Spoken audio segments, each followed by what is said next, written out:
morning. I must admit that I feel a very special privilege and an honor to be here with my professor, Dr. Haruna. And if there is one of many things you're probably going to take away from this today, is to know that when we do what we do as teachers, as educators, it is with the hope that someday you will be able to stand side by side, even do better than your teachers have done. And it is humbling for me that my professor is here today, and I got to do just a little bit before he comes to talk to you all. And that is a challenge, an inspiration, if you will, that I want to live with you also, that you can make it happen.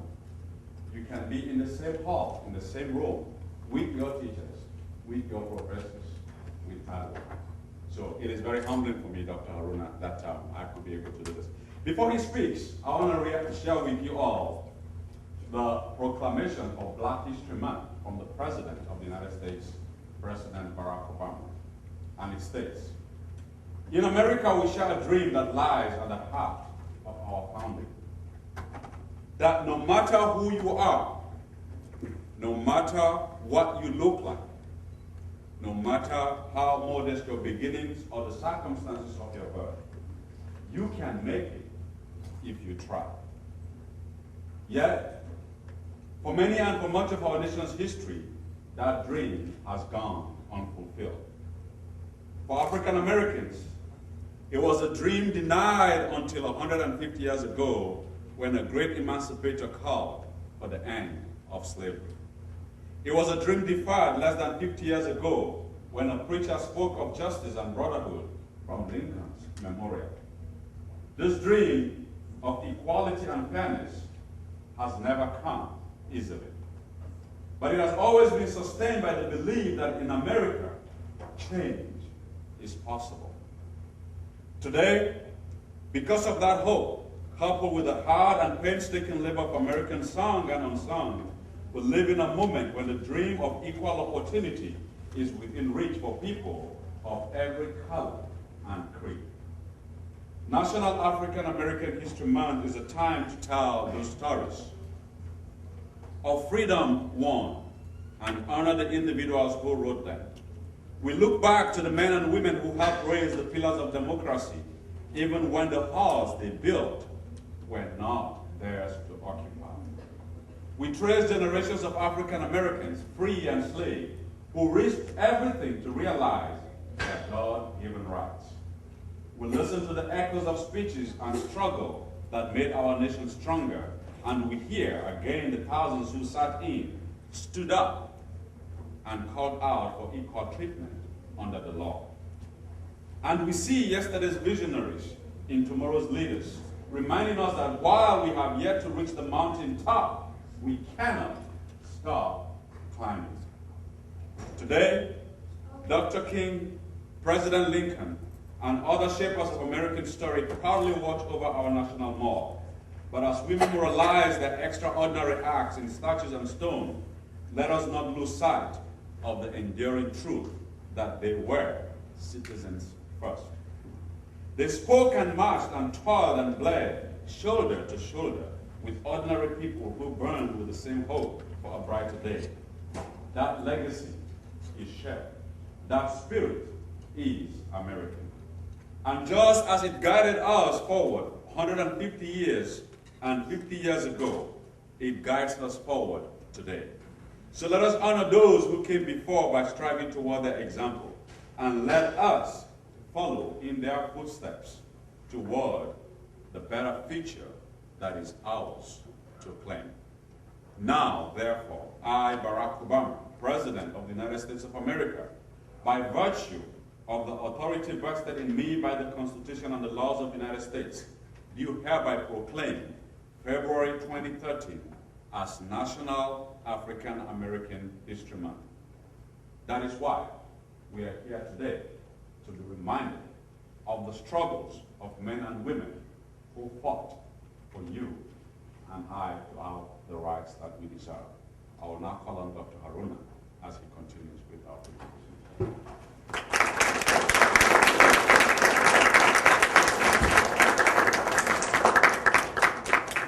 Good morning, good morning.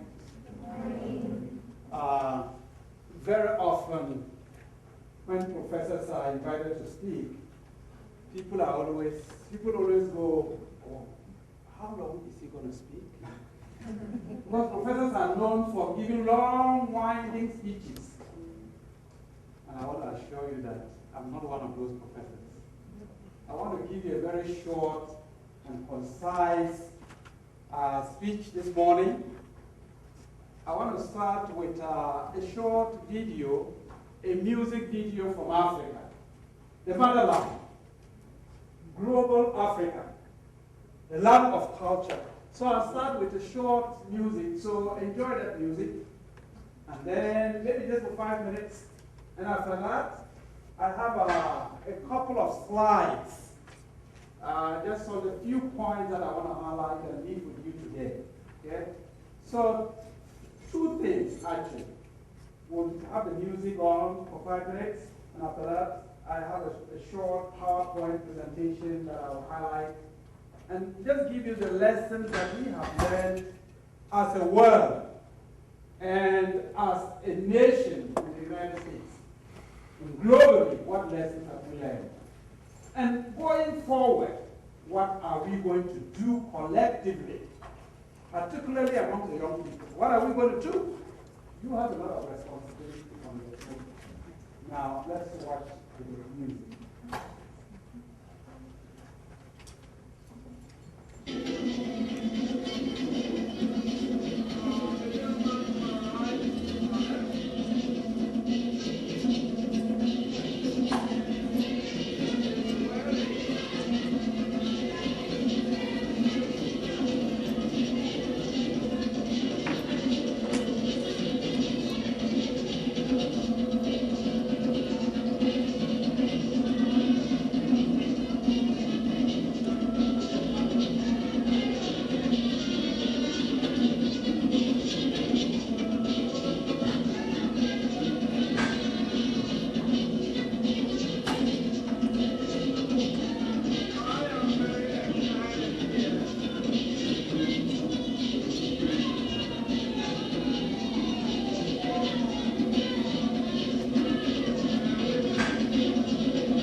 Find that? How did you find it? Is it interesting? Yes, that's interesting. At least I enjoyed it, right? The next year I'm going to wear one of those dresses that you saw next year. So I invite you back next year. I'm going to wear it. I'm going to do the same dance that you're doing. So I invite you to be here again next year. Now, watch this one.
Thank you very much.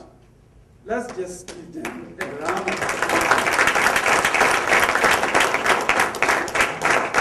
Those are just a sample of cultural dances from Africa. You all know Africa is a continent, right? Not a country, a continent.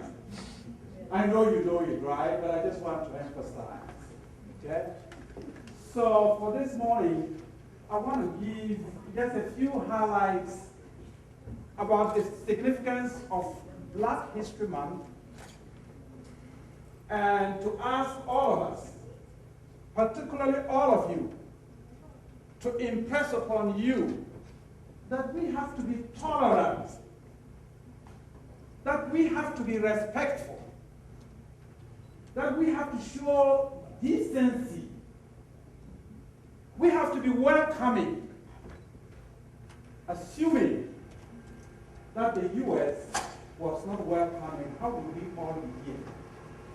And if we are all here, why won't we tolerate one another?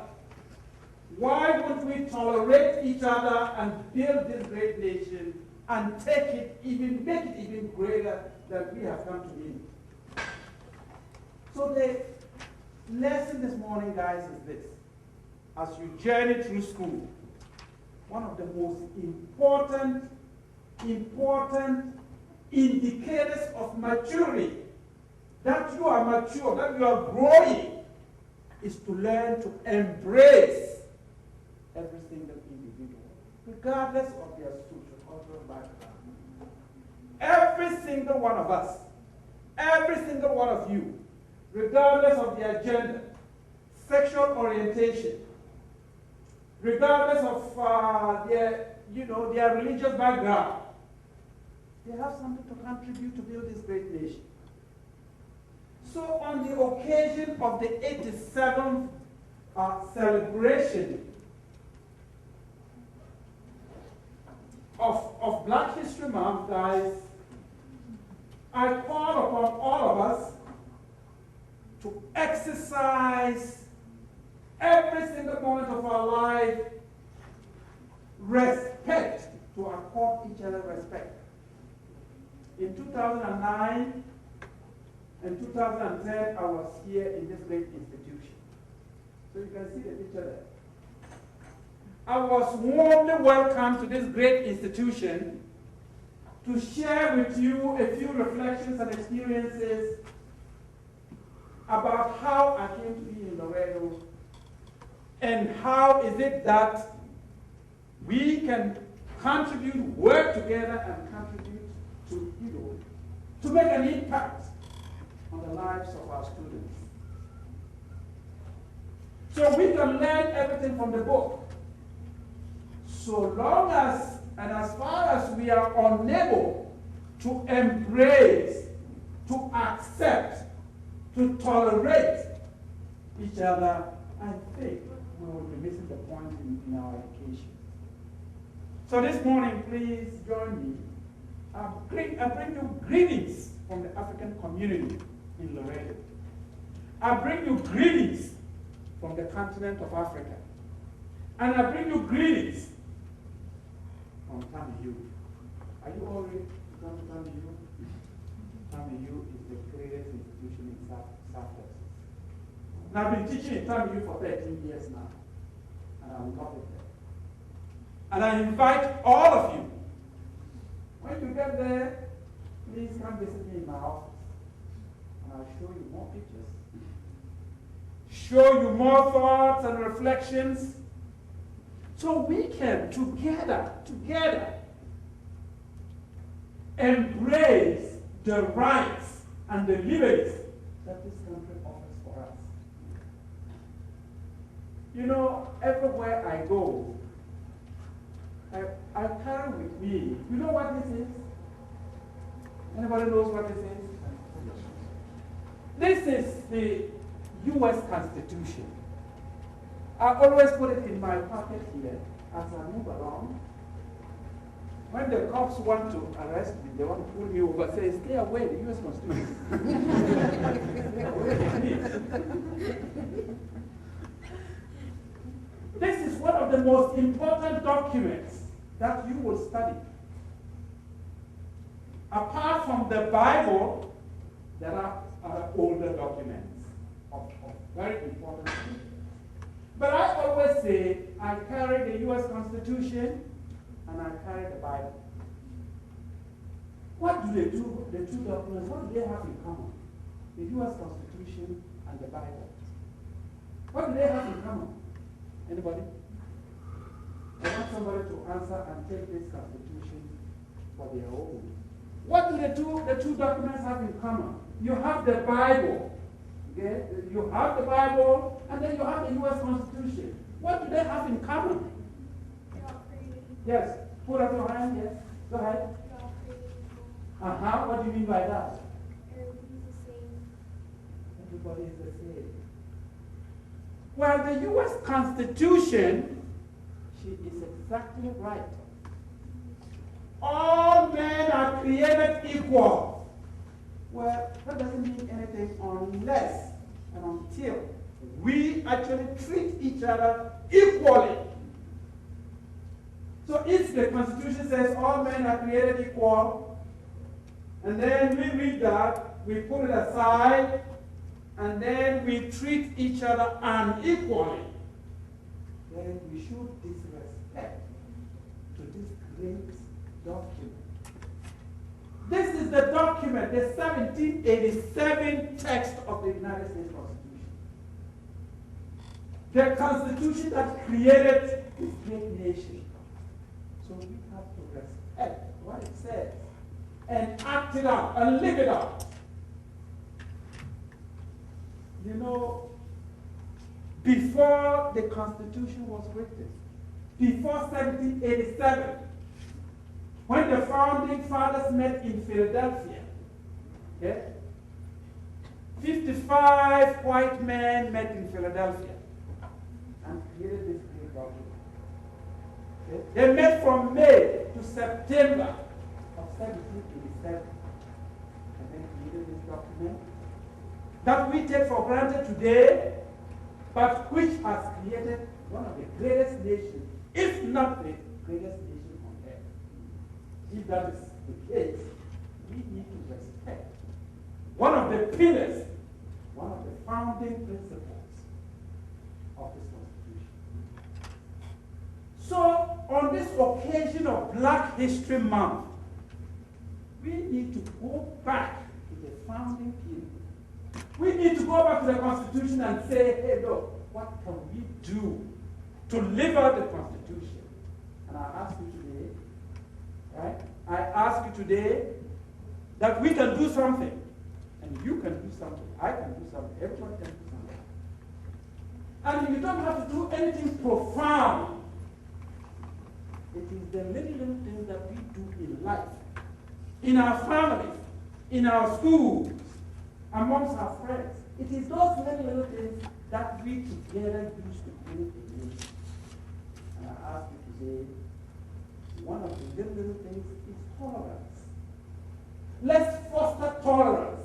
Let's accept each other.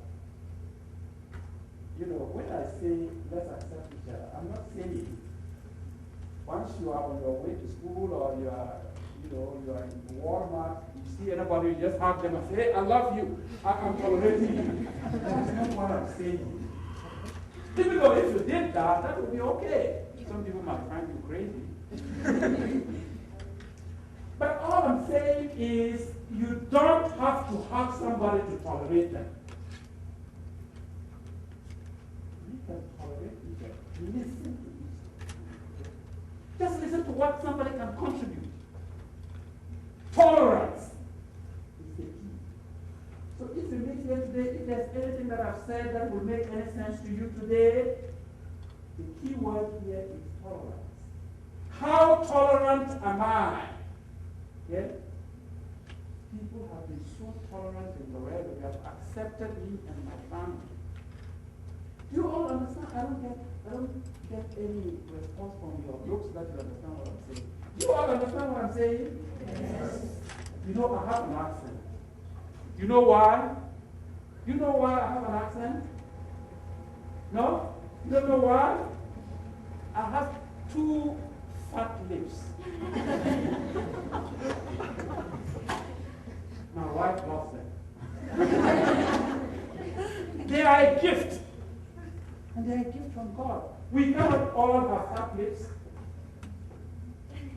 So there are people with fat lips and there are other people without fat lips.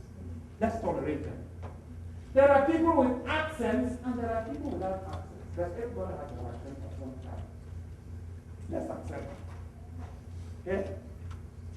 So all I'm saying is the key word here is tolerance. That's what the Constitution says. And the Bible says the golden rule. What is the golden rule? Anybody knows? The golden rule? The golden rule?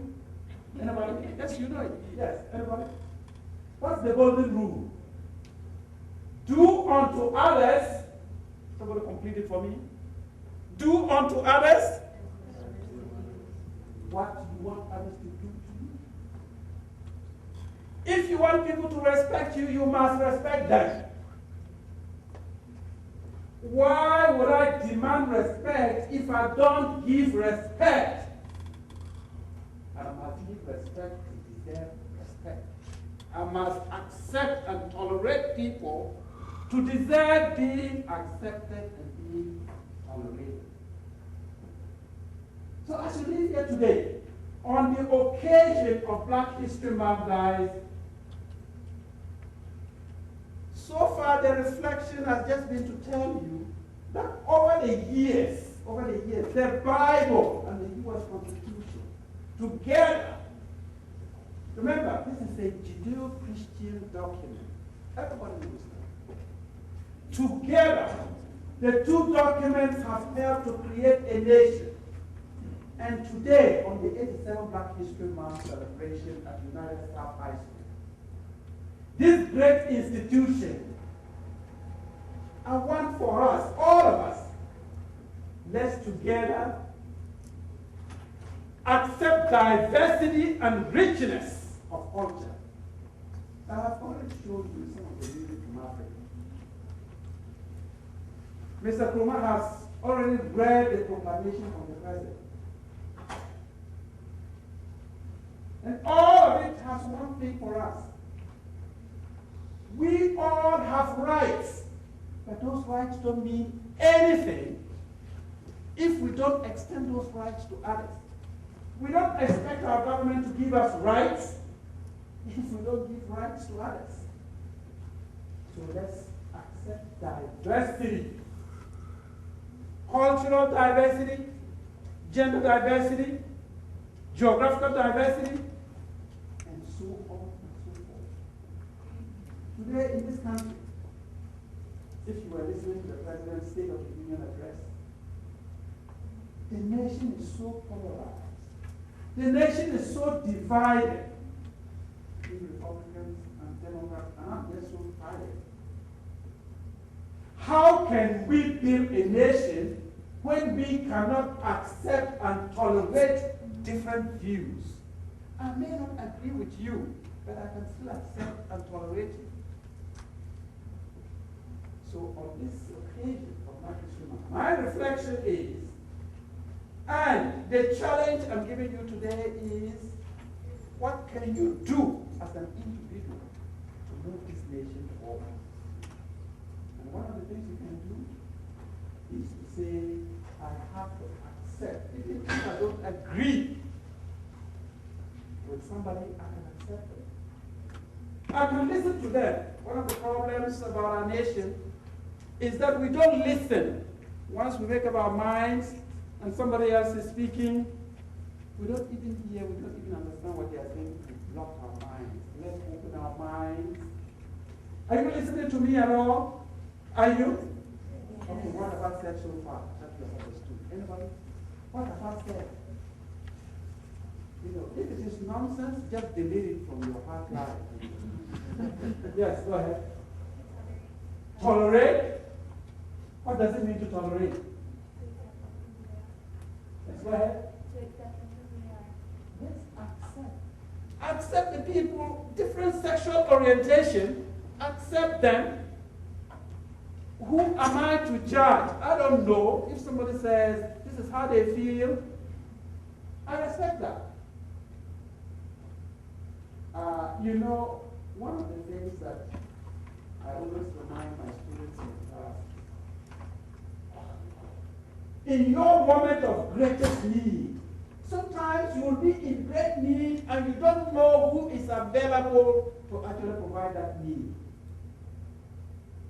Assuming that I was walking downtown Laredo and I just collapsed all of a sudden. You know, I would be looking for a good human being to help me. I am not going to say, hey, is there a black man around?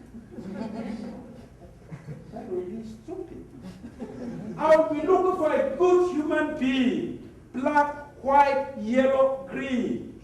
I'm just looking for a good human being who will lift me up and send me to hospital. I don't care whether they are black or green or white. I just want a good human being. All of us, we are all good human beings. Let me just tell you a short story and I'll shut up. Okay? In 2001, I was on my way to Hebron on Highway 359 at about 6:30 a.m. I used to teach in the high school there, preparing the kids for advanced placement tests. Halfway between Laredo and Hebronville, my car broke down. It wouldn't move. It just died. Well, I had my US constitution with me. So I wasn't bored. I simply went on the roadside and I took my US constitution and I was just reading. A Ford 150 truck drove by, and about 200 meters away they stopped. Two gentlemen came out and called out to me, "Do you need any help?" At first, I was scared. I didn't know what they were going to do to me. So I pretended I didn't hear them. Then they asked again, "Do you need any help?" At that point, I said, well, I better answer these people, because even if they don't mean any good, I'm here with them. So I said, yes, I need help. Can we help you? Yes. I want to go to Haruna. How about your car? They asked. I said, well, the car wouldn't move, and I have to teach in Haruna. I just want to get to the high school in Haruna. We'll send you there. That's what they said. So I got into the car, into the truck with them. Then one of them pulled out their cell phones and said, "Can we call AAA?" I said, "Oh, I'll be happy." And they called AAA and actually told AAA to take my car back to the radio and send it on the way. They drove me to Hebronville High School, and then I had my normal class. The rest of it is history. Why am I saying this? To this day, I don't know who these people were. Once they have dropped me in the high school, they told me they were headed towards Alice. And that is the last time I heard about them. They were not black, they were not brown. I didn't even see them as black or brown or white. I saw them as good human beings. In your time of greatest need, you never know who's going to be there. You are not going to call for a white person or a black person. You are not going to call for an English-speaking person or a Spanish-speaking person. You never know. You are just looking for a good human being. All of us. So let me just try to warm it up by giving you a little bit. This is about slavery. Because after all, when we talk about human decency, we are talking about giving respect and honor to a different human being. Well, this castle, take a look. This is the castle. We call it Elvina Castle Inn, built by the Portuguese in 1482 in Ghana. Why did they build it? To store slaves, to arrest African able-bodied men and women, chain them up, and put them in the castle. Right there at the back of that small building is what is called the gate of no return. Once you exited that gate, and then you see the sea, that's the sea, it's next to the Atlantic Ocean. Once you exited that gate into the slave ship, that was it.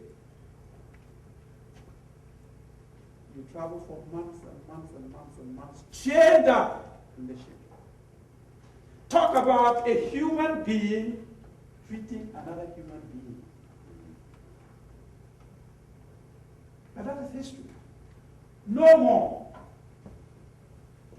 But should we forget it? No, we shouldn't. On the occasion of Black History Month, on the occasion of African American history, on the occasion of Black history, I want for all of us to remember these lessons of history. That human beings change other human beings, threw them into the ship. If you died, if you couldn't survive, they threw you over the board into the sea and you were eaten by the sharks. If you made it across the Atlantic Ocean, if you made it across the Mediterranean Sea, that is into the Middle East, or the transatlantic ocean, you came to the Americas. And you would think that was the end, that was just the beginning of your woes. That was the beginning of suffering. So I'd like for us to reflect on these things. So anytime you deny somebody respect, anytime you deny somebody equality, anytime you deny somebody their rights, you are going back to the era of slavery. You don't want to do that. Okay? Then the next thing I want us to remind ourselves, so human civilization is actually a work in progress. We will have to all contribute to perfect it. Our civilization is imperfect. The dark era of slavery is over, but we are in a new phase of a struggle to perfect human civilization. You have a role, I have a role. Okay? So I really want for us, on this occasion, let's reflect deeply about what we can do to contribute to human civilization and perfect it. Okay? And a few lessons in the proclamation, the President of the United States actually reminded us of the Civil War, of the slavery, of the protests, of the dream proclaimed. And yet, today, there's a lot of injustice in the U.S. You are growing up into a society where we have created boundaries amongst ourselves. You are black, you are brown, you are this, you are that, you are a woman, you are this, you are that. And as I speak today, the current information is there are people, groups in the U.S., they are called hate groups, people who just hate you for who you are. And that number is increasing in the U.S. They are here in our own Texas. And they are all over the country. People who just hate other people because of who they are. They can't do this. Government is doing something about it. Government is actually putting together legislation. In Texas, there's a hate crime law. Okay? We don't want to go back there. But there's still a lot of work to be done. Let's remind ourselves that U.S. democracy is still a work in progress.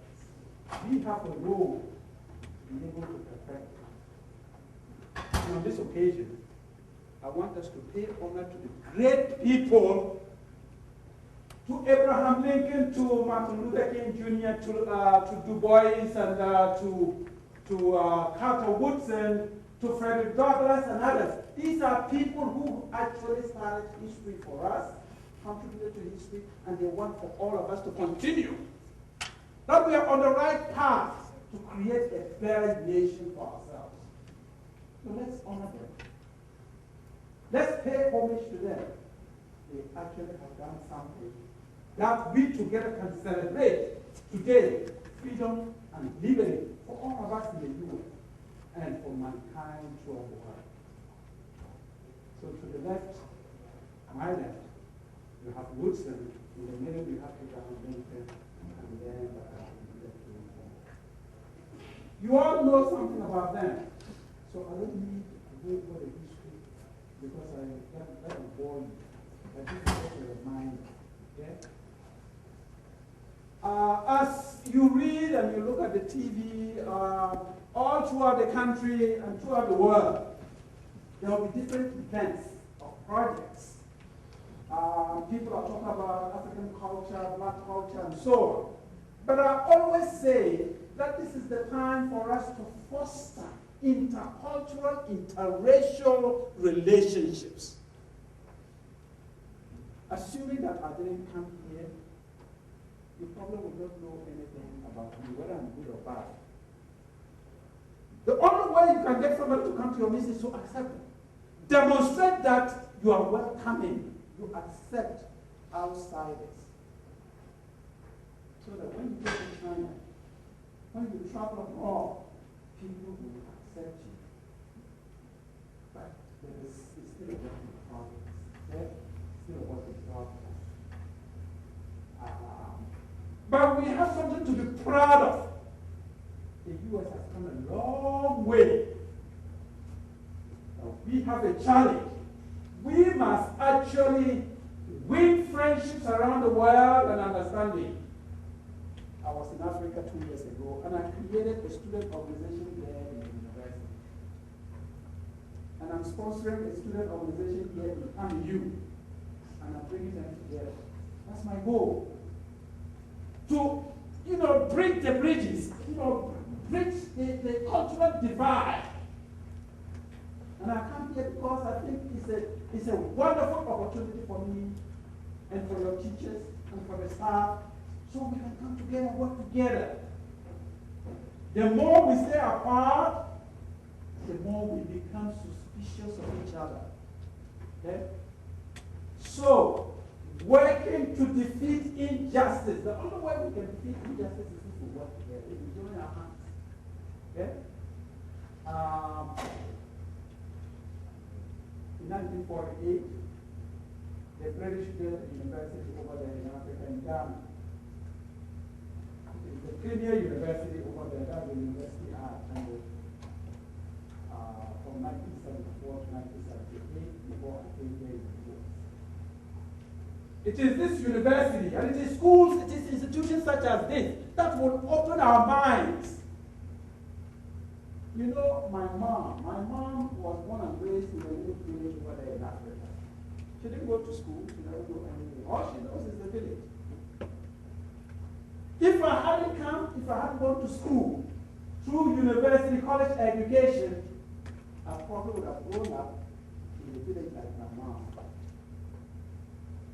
Okay? I would have done a disservice to myself. So you are here today on your way to college. You should give yourself the chance to open your mind to the world. Don't close your mind. There's a lot to learn in the world. Okay? And I challenge you. You have a wonderful opportunity. Spanish is one of the world languages, and you have it. And you have English. What a wonderful opportunity. So right now I'm learning Spanish. Porque es importante aquí en la frontera. Es importante hablar español. Sí se puede.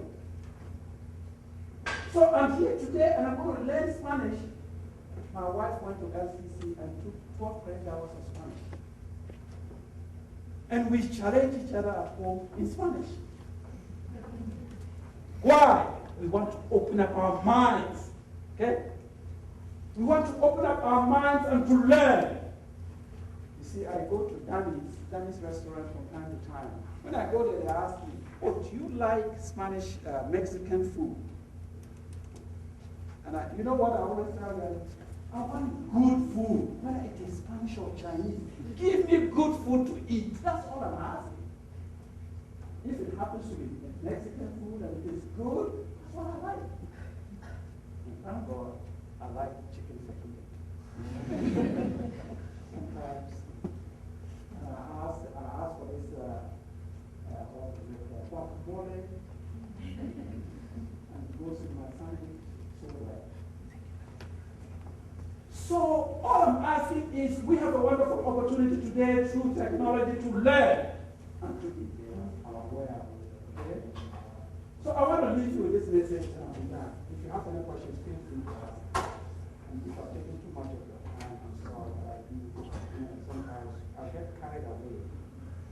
Sometimes when I'm speaking, I don't even understand what I'm saying. I want to leave you this message. Let's accept each other.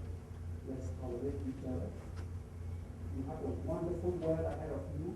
The U.S. is providing wonderful opportunity for all of us.